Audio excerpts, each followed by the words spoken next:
Welcome to Real 10. Welcome to Neurodiversity, Empowering Learning and Employment. And this week, we're going to be reflecting on the season so far. I'm joined by Dr. Louise Karwowski from Cognassist. How are you, Lou? Hi, I'm great. Thank you, Gavin. How are you? Yeah, really, really good. I mean, this week, we're all going to be reflecting on this entire season, really, around on what was it about and why did we go and do it and what was the sort of reason for it.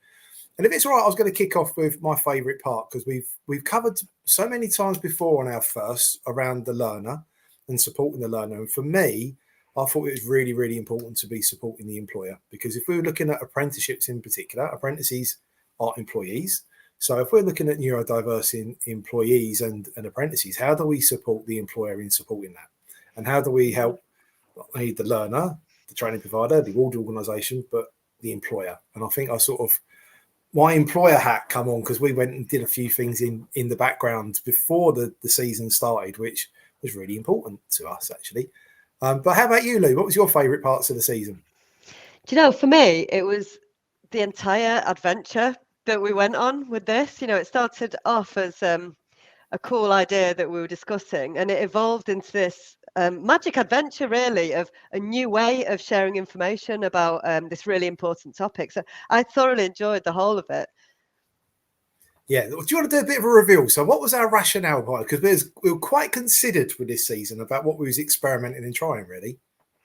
Yeah, we were. We were quite clever about it in the background. We wanted to relay information through best practice, really, in terms of information delivery. So we really wanted to work with teaching, learning, and cognitive principles. Do you want me to go into a little bit of the background? Definitely. Reveal a bit of the magic? So you'll have noticed, those of you who watched Reel 1 right through till now, will have noticed that we started sort of at the surface level information. So the initial reels were quite short and sweet and to the point. And then from episode 3, we ramped it up. So, you know, they became a little bit longer each time until our final episode, which was, I can't remember, about 8 minutes, I think. 8 minutes 20, if I'm being technical about it. 8 minutes 20. As we got, you know, into the nitty-gritty and the sort of like detail of this important topic, we built on concepts as we went through. We used a lot of recapping and repetition. And Gavin, you were brilliant at linking new concepts back to previous episodes as well, which is absolutely key in imparting new information and retaining it. We left you time in between each episode. So these episodes were released on a weekly basis. So we left you for a week to be able to allow that information to settle. We also supplemented each reel with a short blog, so you could read about what was coming before you actually heard it being discussed. So that sort of layering of information is really important to letting new information settle in your mind. What else did we do? We had chunks of information, loads of information was chunked down into basic principles, which actually was quite difficult to do. When you're talking about things like legislation, for example, and the employer's part in, you know, providing reasonable adjustments, that's quite a big topic to whittle down into the basics. But we managed it, I think. And of course, we recorded the sessions. So a listener can come back and listen as many times as they need to in order to let that information be retained. Yeah, no, definitely. And I think what we're trying to do was transform what we was doing with short form content, really. Like you said, we're just building and layering up, really, wasn't it, around what we was doing.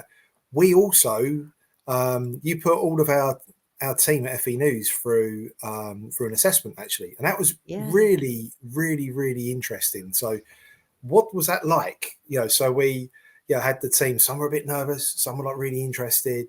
And it just really, for us, helped us be able to start our neuro-inclusive policy as a business as well, which for us is really kind of important. So we sort of tried to build this on our values, really, didn't we? And that was what that's where it started.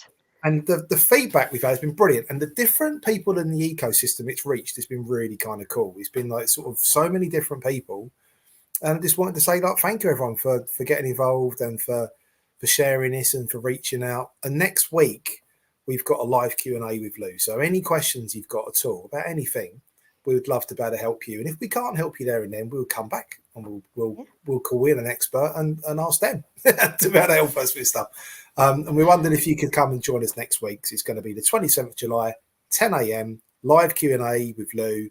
And we're going to just share different experiences of what we've gone through. So if that's to me, to ask what was it like to go starting your neuro-inclusive policy, I'll do my best to answer that.